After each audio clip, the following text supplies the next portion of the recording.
Kita sungguh tidak terasa sudah memasuki akhir bulan Juni. Jadi kita sudah akan memasuki bulan Juli.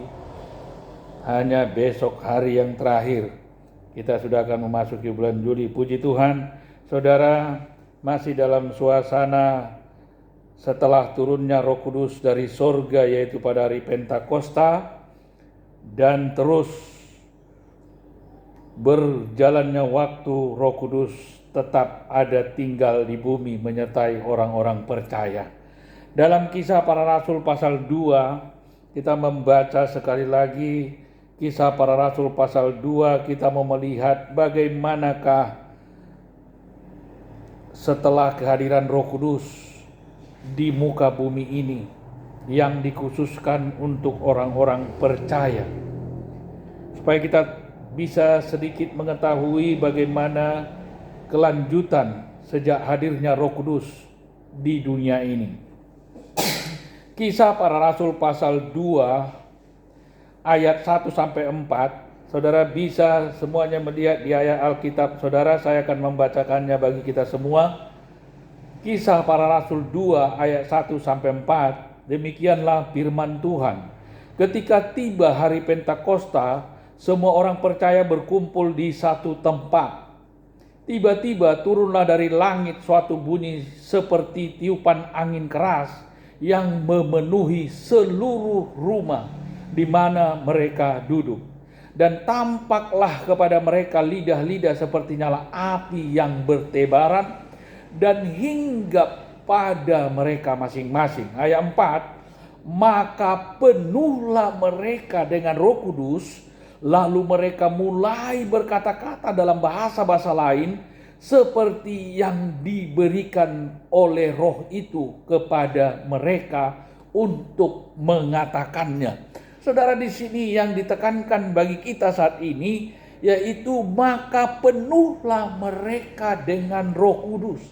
Di mana Roh Kudus turun waktu itu dari sorga dan hadir di tempat mereka berkumpul pada waktu itu di sebuah rumah, dan Roh Kudus itu menghinggapi semuanya mereka yang hadir di situ, semuanya orang-orang percaya. Orang-orang percaya yang hadir pada waktu itu di situ, semuanya mereka dipenuhi dengan Roh Kudus. Saudara, dipenuhi dengan Roh Kudus ini artinya mereka, hidup mereka jadi dikuasai oleh Roh Kudus, dikendalikan oleh Roh Kudus. Arti kata dipenuhi itu berarti Roh Kudus itu yang memegang kendali. Roh Kudus itu yang menguasai hidup mereka. Sehingga Roh Kudus itu memimpinkan hidup mereka. Saudara, sejak awal mula pertama pada jemaat mula-mula di Kisah Para Rasul ini, pada jemaat yang pertama setelah Yesus naik ke sorga, dan semua orang-orang percaya yang sudah menjadi percaya pada Yesus dan mengikuti Yesus, dan ditinggalkan Yesus karena Yesus berangkat ke sorga, semuanya mereka berkumpul pada saat itu untuk menantikan Roh Kudus. Mereka semua dipenuhi dengan Roh Kudus. Arti dipenuhi dengan Roh Kudus, saya katakan tadi, hidup mereka dikuasai Roh Kudus. Hidup mereka dikendalikan Roh Kudus. Hidup mereka dipimpin Roh Kudus. Dan Roh Kudus itu mengerjakan hal-hal yang ajaib. Hal-hal yang luar biasa. Karena Roh Kudus itu adalah satu pribadi Allah yang juga sama dengan Allah Anak yaitu Yesus, dan Allah Bapa yaitu Bapa yang Maha Kuasa. Dan apa yang dikerjakan Yesus dan juga apa yang dikerjakan Bapa itu juga bisa dikerjakan Allah Roh Kudus. Semuanya yang dikerjakan ketiga pribadi Allah kita yaitu hal-hal yang ajaib. Dan itu jugalah yang dikerjakan Roh Kudus bagi hidup orang-orang percaya. Karena Roh Kudus sudah menguasai mereka, mengendalikan hidup mereka, memimpin hidup mereka. Karena Roh Kudus sudah memenuhi hidup mereka. Ibarat kalau kita masuk ke dalam air, kita sampai menyelam, tenggelam di dalam air. Ibaratnya saudara, kalau air ditumpahkan ke dalam gelas, gelas itu sampai penuh diisi dengan air dan sampai tumpah melimpah airnya keluar. Nah, hidup kita yang dipenuhi Roh Kudus itu artinya kita dikuasai oleh Roh Kudus, tenggelam dalam Roh. Kalau kita tenggelam dalam air, maka kita sampai mengapung-ngapung, bahkan bisa melayang di dalam air itu. Demikian juga kita kalau tenggelam dalam Roh, karena penuh dengan Roh, kita akan dikuasai dan dikendalikan. Kalau orang yang tenggelam dalam air, yang sudah sampai melayang di dalam air, dia tidak akan bisa berbuat apa-apa, dia tidak berdaya. Hanya air itu yang bisa berpengaruh ke dia. Karena dia sudah dikendalikan oleh air itu, karena dia sudah tenggelam. Demikianlah kita kalau tenggelam di dalam air Roh Kudus. Maka Roh Kudus yang mengendalikan kita. Roh Kudus waktu itu mengendalikan orang-orang percaya. Dan apakah pengaruh Roh Kudus kepada orang-orang percaya? Yang pertama, Roh Kudus membangkitkan keberanian bagi orang-orang percaya. Pada waktu itu, di mana mereka pada hari Pentakosta, itu masih mereka dalam suasana keadaan yang sulit sebagai orang-orang percaya. Karena banyak mereka, orang-orang menolak mereka. Banyak orang menyingkirkan mereka. Banyak orang tidak menerima mereka. Karena orang-orang sekeliling mereka tidak bisa masih memahami apa yang mereka percaya ini. Karena mereka saja tidak menerima Yesus pada waktu itu. Orang-orang di sekitar mereka itu yang belum percaya menerima Yesus saja mereka tidak bisa, tidak mau. Bahkan mereka menolak Yesus. Apalagi Roh Kudus yang tidak bisa lihat mata mereka. Mereka sangat terheran-heran dan tidak mengerti akan apa yang terjadi kepada orang-orang yang percaya ini. Mereka sedang dipenuhi Roh Kudus. Tapi dalam situasi sulit mereka pada waktu itu, itulah salah satu pengaruh dari Roh Kudus kepada orang-orang percaya. Yaitu Roh Kudus itu membangkitkan keberanian bagi mereka. Roh Kudus itu memberikan keberanian kepada mereka. Keberanian buat untuk apa? Keberanian untuk menghadapi keadaan sulit. Keberanian untuk menghadapi situasi di mana mereka tertolak dari sekitar mereka pada waktu itu. Orang-orang menolak mereka supaya mereka boleh mampu menghadapi penolakan-penolakan itu sebagai orang-orang percaya yang mengikut Yesus. Inilah peran Roh Kudus. Memberikan keberanian. Roh Kudus itu membangkitkan keberanian di dalam hidup orang-orang percaya. Hingga mereka tabah dan kuat menghadapi situasi sulit yang mereka sedang hadapi pada waktu itu. Inilah salah satu yang paling besar pengaruh yang diberikan Roh Kudus kepada orang-orang percaya. Membangkitkan keberanian. Artinya menghilangkan rasa takut dari pikiran mereka. Bukan takut tidak dapat makan. Bukan takut tidak dapat uang. Tapi takut karena penolakan di mana sekitar mereka yang belum belum percaya akan Tuhan Yesus dan belum mengenal pribadi Allah Roh Kudus, mereka dibangkitkan keberaniannya oleh Roh Kudus. Itulah satu peran yang besar dari Roh Kudus terhadap hidup orang-orang percaya. Jadi itu kegunaan Roh Kudus bagi setiap orang-orang percaya, supaya di dalam menghadapi hidup di dunia ini yang penuh gejolak, supaya bisa ditepiskan segala rasa takut. Kalau dulu orang-orang percaya, mereka hanya satu yang mereka takutkan, karena penolakan dari lingkungan sekitar mereka sebagai orang-orang yang tidak percaya lingkungan mereka, dan orang-orang itu menolak orang-orang yang percaya karena mereka udah mengikut Yesus. Tapi dunia sekarang ini, ketakutan manusia sekarang ini adalah berbeda. Apakah ketakutan manusia sekarang ini? Yaitu gejolak dunia yang sangat tidak sedang baik-baik saja. Bukan hanya dari sisi ekonomi,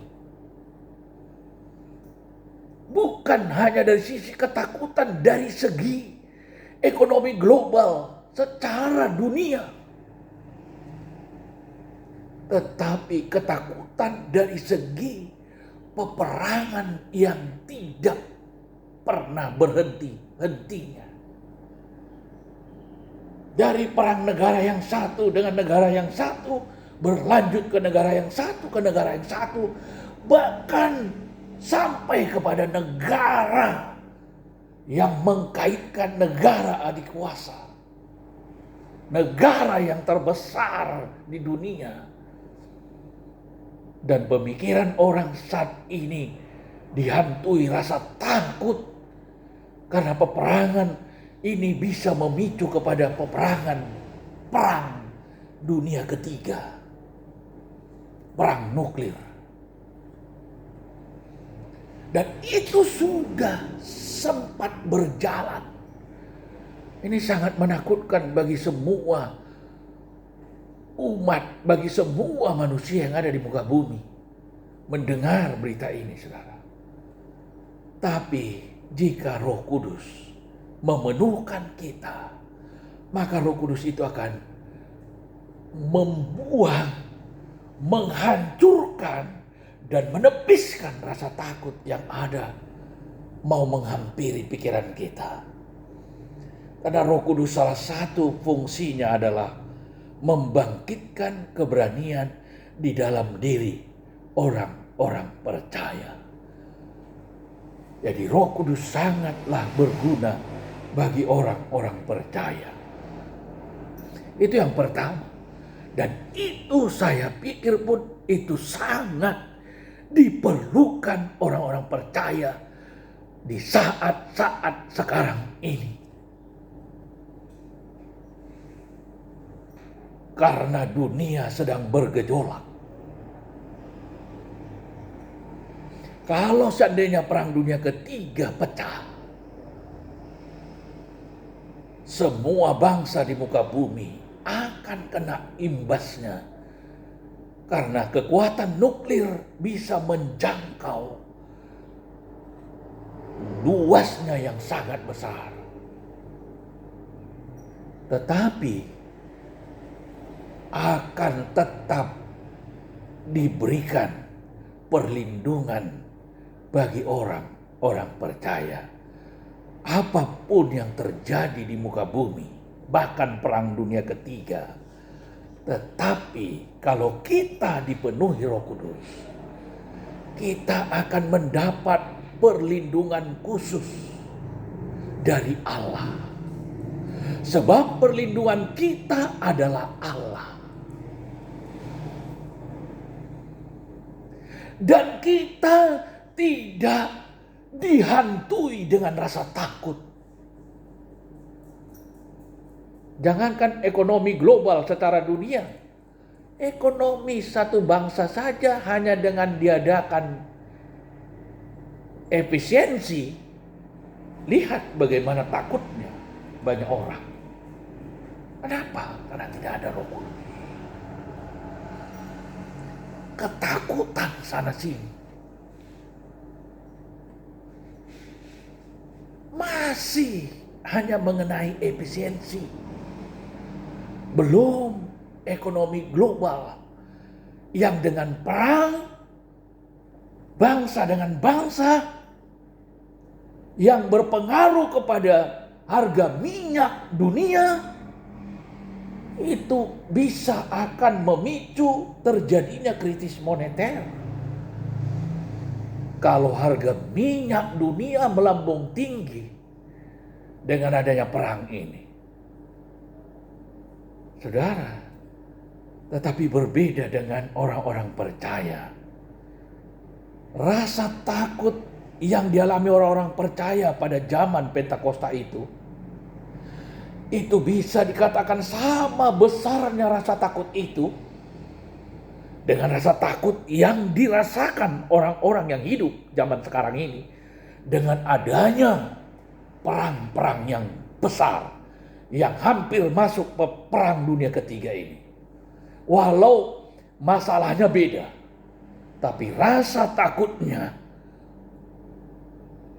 menyebar kemana-mana. Tapi ingat, Roh Kudus berfungsi membangkitkan keberanian. Keberanian bukan untuk berperang, keberanian bukan untuk berkelahi, tetapi keberanian untuk menghadapi situasi sulit. Itulah peran Roh Kudus yang pertama, yang sangat besar dan membuat itu sangat berguna bagi kita. Kalau kita dipenuhi dengan Roh Kudus. Supaya kita menyadari sekarang betapa perlunya kita dipenuhi dengan Roh Kudus. Bisakah kita sekarang ini, orang-orang percaya sekarang ini dipenuhi Roh Kudus? Apakah hanya orang-orang percaya yang dulu, yang zaman Pentakosta dulu, yang bisa dipenuhi Roh Kudus? Seperti yang dituliskan dalam Kisah Para Rasul 2 ayat 4 ini, maka penuhlah mereka dengan Roh Kudus. Apakah hanya mereka, orang-orang percaya pada waktu itu saja yang bisa penuh Roh Kudus? Saudara, kita sampai sekarang pun, orang-orang yang percaya di zaman sekarang ini pun, jika kita mau dan rindu dan mau beriman menerima Roh Kudus, kita juga bisa dipenuhi Roh Kudus. Sehingga kegunaan daripada Roh Kudus tadi juga akan berlaku atas kita, menjadi bagian dalam hidup kita. Sangat perlu Roh Kudus bagi kita pada akhir zaman sekarang ini, dalam masa hidup kita sekarang ini. Karena Roh Kudus masih membangkitkan keberanian di dalam hidup orang-orang percaya untuk menghadapi situasi dunia yang sedang bergejolak oleh peperangan demi peperangan di mana-mana. Saya sudah katakan tadi, hanya efisiensi saja yang terjadi, jadi itu hanya di bangsa kita yang satu, bangsa ini begitu menyebarnya seperti virus yang menular dengan cepat. Rasa takut itu, semua ketakutan dengan efisiensi, karena berdampak sampai kemana-mana. Bukan saja ke dunia pemerintahan, tetapi ke dunia swasta. Saudara, itu saja sudah banyak rasa takut. Inilah perlunya peran Roh Kudus bagi kita sebagai orang percaya. Karena salah satu peran besar Roh Kudus bagi orang-orang percaya adalah Roh Kudus bisa membangkitkan keberanian dalam hidup orang-orang percaya. Keberanian dalam menghadapi situasi apapun. Dan Roh Kudus tidak mengizinkan dan membiarkan kita memasuki dalam masa-masa sulit. Karena Roh Kudus ada di dalam kita yang membawa kita kepada kemenangan. Roh Kudus itu yang akan menghalau masa-masa sulit yang sedang bergejolak itu dari dalam hidup orang-orang percaya. Itulah kegunaan Roh Kudus. Sangat besar. Yang kedua, pengaruh dari Roh Kudus terhadap orang-orang percaya adalah Roh Kudus itu bisa membangkitkan kasih di dalam hidup orang-orang percaya. Memberikan kasih, menaruh kasih Allah di dalam hidup orang-orang percaya. Sehingga orang-orang percaya hidup di dalam kasih. Alkitab mengatakan dunia ini sedang dingin terhadap kasih.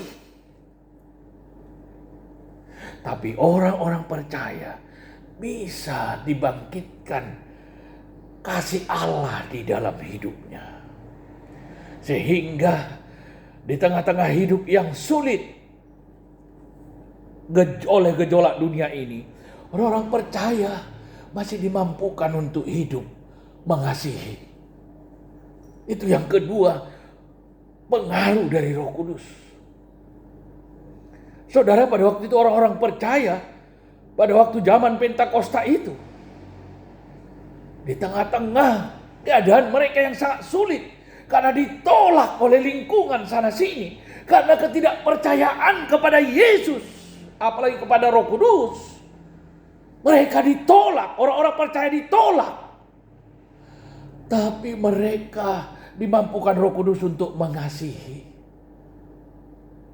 Inilah senjata juga yang ampuh bagi mereka.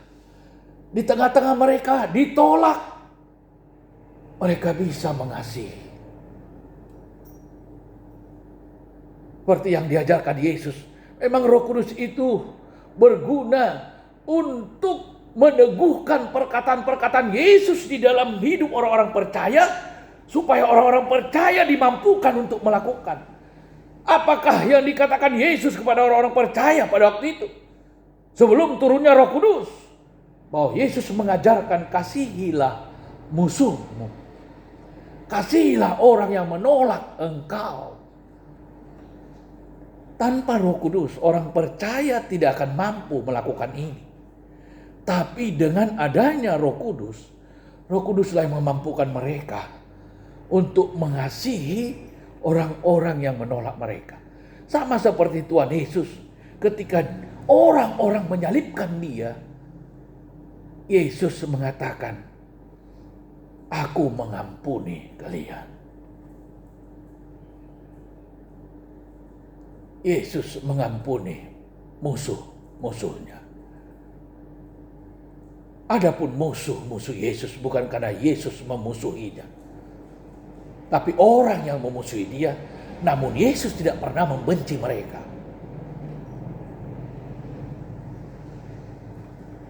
Saudara,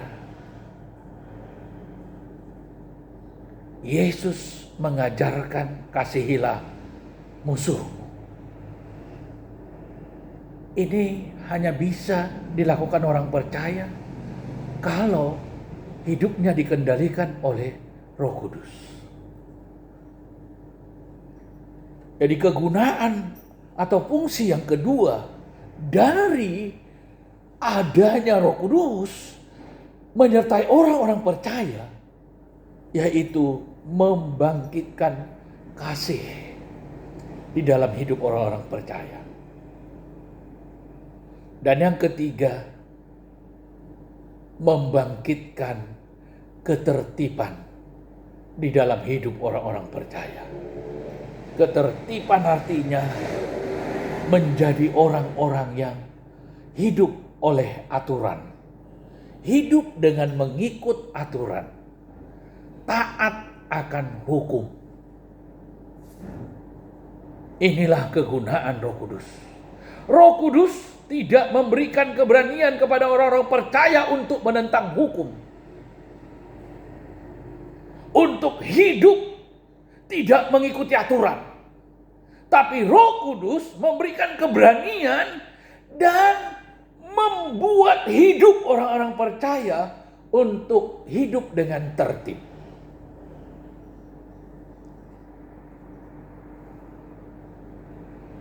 Supaya nama Tuhan tidak dihujat atau dipermalukan. Saudara, ketiga pengaruh ini dari Roh Kudus sangat berdampak bagi hidup orang-orang percaya. Yang pertama, membangkitkan keberanian, yaitu berguna untuk menghadapi situasi-situasi sulit, baik dalam hal ekonomi maupun dalam hal ketertolakan dari orang-orang yang tidak percayai Kristus. Yang kedua adalah membangkitkan kasih bagi orang-orang percaya. Di tengah-tengah dunia yang dingin akan kasih, yang mulai tidak peduli lagi akan sesama, tetapi orang-orang percaya dipimpin Roh Kudus untuk mengasihi sesama, mengasihi orang-orang lain. Yang ketiga, membangkitkan ketertiban di dalam hidup orang-orang percaya. Saudara, kegunaan Roh Kudus sangat besar bagi kita orang-orang percaya. Kita mau melihat apakah hanya orang-orang percaya pada zaman Pentakosta dulu yang bisa dipenuhi oleh Roh Kudus? Saudara, Alkitab menjawab tidak. Setiap orang percaya mulai zaman Pentakosta, mulai zaman Yesus, mulai zaman Pentakosta turunnya Roh Kudus, dan setelah zamannya berjalannya hari Pentakosta sampai sekarang pun orang-orang percaya bisa dipenuhi dengan Roh Kudus. Roh Kudus tetap mau turun kepada orang-orang percaya sekarang ini. Berarti kita mendapatkan hak dan kedudukan yang sama dengan orang-orang percaya yang pertama dulu pada zaman Pentakosta dulu. Kita mendapatkan kedudukan yang sama di mata Roh Kudus. Asal kita percaya dan menerima Yesus sebagai Tuhan Juru Selamat pribadi kita dan mau mengikut Yesus dan perintah-perintahnya, kita bisa mendapatkan jamahan Roh Kudus. Bisa menerima kepenuhan Roh Kudus. Supaya Roh Kudus itu yang menguasai hidup kita. Seperti orang-orang percaya pada zaman Pentakosta. Saudara, kita melihat dalam Kisah Para Rasul pasal 4. Setelah berjalannya waktu dari zaman turunnya Roh Kudus hari Pentakosta, ternyata orang-orang percaya masih ada juga yang mengalami dipenuhi Roh Kudus. Kisah Para Rasul pasal 4 ayat 31 saya akan membacakan buat kita semua. Kisah Para Rasul 4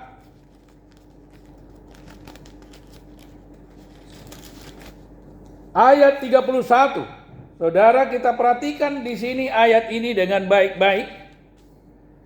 Kisah Para Rasul 4 ayat 31.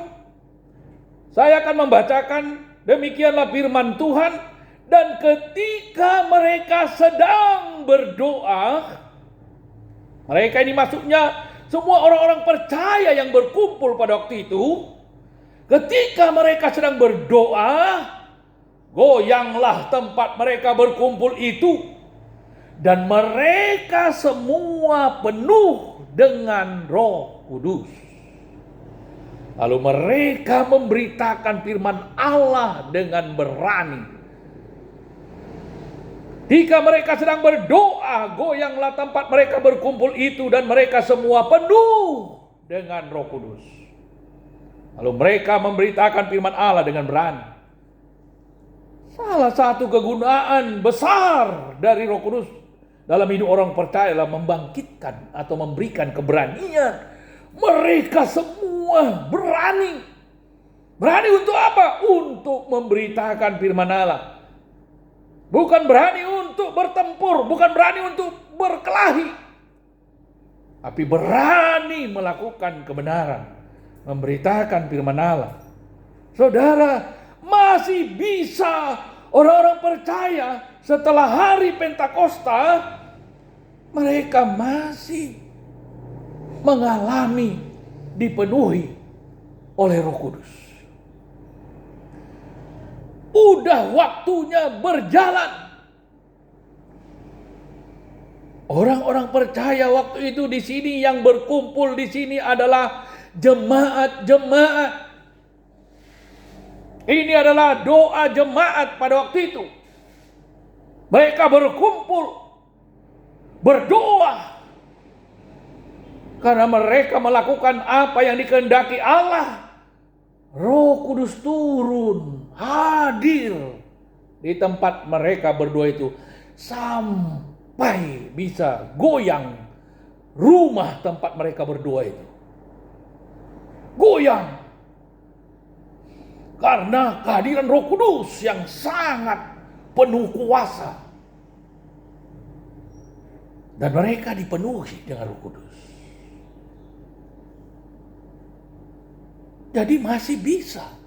Setelah hari Pentakosta pun lewat, mereka masih bisa. Orang-orang percaya itu masih bisa. Terutama kalau mereka dalam kumpulan yang sedang berdoa yang sungguh-sungguh. Jadi kesimpulannya sampai sekarang pun, kalau kita berkumpul dan berdoa dengan sungguh-sungguh, kalau kita berdoa kepada Tuhan dengan sungguh-sungguh, maka Roh Kudus bisa menghinggapi kita. Roh Kudus bisa turun atas kita. Jadi sampai sekarang pun Roh Kudus masih bisa turun. Roh Kudus masih bisa hadir memenuhi orang-orang percaya. Karena kehadiran Roh Kudus bukan hanya saja pada zaman Pentakosta, tapi sampai sekarang pun Roh Kudus masih tetap tinggal di bumi, masih tetap menyertai orang-orang percaya di bumi ini. Berarti kapan saja dan di mana saja orang-orang percaya kalau merindukan Roh Kudus dan percaya beriman supaya Roh Kudus penuhkan dia, Roh Kudus bisa memenuhi mereka yang percaya. Kita pun di tempat ini, baik yang mendengar firman ini melalui media sosial, bisa kalau rindu dengan Roh Kudus dan percaya beriman terhadap Roh Kudus, Roh Kudus bisa berdoa dengan sungguh-sungguh, maka Roh Kudus bisa turun kepada orang percaya, menghinggapi orang-orang percaya. Dan dampak yang diberikan Roh Kudus kepada orang-orang percaya itu sama dengan orang-orang percaya pada zaman gereja mula-mula di Kisah Para Rasul, zaman Pentakosta. sama pengaruhnya, dampaknya, kegunaannya dari Roh Kudus itu sama. Diberikan Roh Kudus, tidak membeda-bedakan. Karena jemaat pertama dulu, lalu mereka lebih diperhatikan. Tidak, saudara.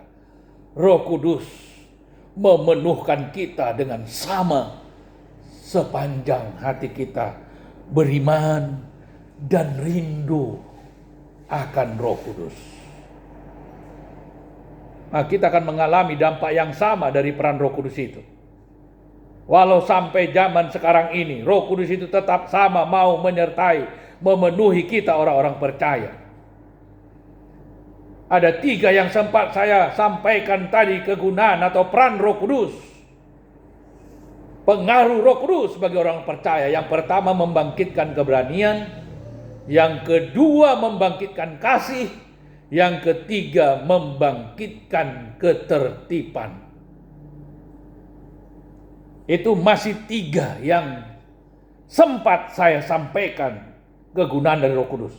Sebenarnya kegunaan dari Roh Kudus sangatlah besar dan sangat banyak bagi hidup kita orang-orang percaya. Jadi kita tidak perlu ragu untuk membuka hati kita dengan percaya, beriman, menerima Roh Kudus. Kalau Roh Kudus yang kita minta kepada Bapa, maka Roh Kudus yang diberikan, bukan roh lain. Sehingga tidak perlu kita takut menerima Roh Kudus dengan pikiran-pikiran yang miring, dengan berkata, wah nanti bukan Roh Kudus yang masuk dalam diri kita, nanti masuk roh lain bagaimana? Tidak ada. Alkitab sudah menjamin kalau Roh Kudus yang kita minta, maka Roh Kudus yang diberikan Allah kepada kita. Roh Kudusnya yang masuk, yang memenuhkan kita. Saudara, dampak dari Roh Kudus itu membangkitkan keberanian. Tapi dampak dari roh setan itu akan membangkitkan ketakutan yang besar. Jadi Roh Kudus yang kita minta, Roh Kudus yang akan Allah berikan kepada kita. Dan Roh Kudus itu sendiri yang datang menghinggapi kita. Saudara, sangat perlu kegunaan Roh Kudus. Banyak lagi kegunaan Roh Kudus yang belum sempat disebutkan dalam khotbah ini, tetapi 3 yang sempat disampaikan, biarlah itu kita camkan. Bagi kita semuanya mendengarkan pemberitaan firman Allah ini, kita membuka hati kita, kita merindukan Roh Kudus senantiasa, supaya Roh Kudus memenuhkan kita. Sangatlah perlu keberanian yang dari Allah di dalam menghadapi hidup yang sangat sedang tidak baik-baik ini. Karena dunia sekarang sedang tidak baik-baik. Bukan hanya dalam masalah segi ekonomi, tapi masalah ketenangan dan ketentraman oleh peperangan yang terjadi di mana-mana. Jadi sangat kita memerlukan Roh Kudus. Inilah intinya bagi kita. Supaya kita jangan takut membuka hati menerima Roh Kudus Allah dalam hidup kita. Supaya Roh Kudus mengendalikan hidup kita. Puji Tuhan, Tuhan Yesus memberkati. Mari kita bangkit berdiri semuanya, kita sembah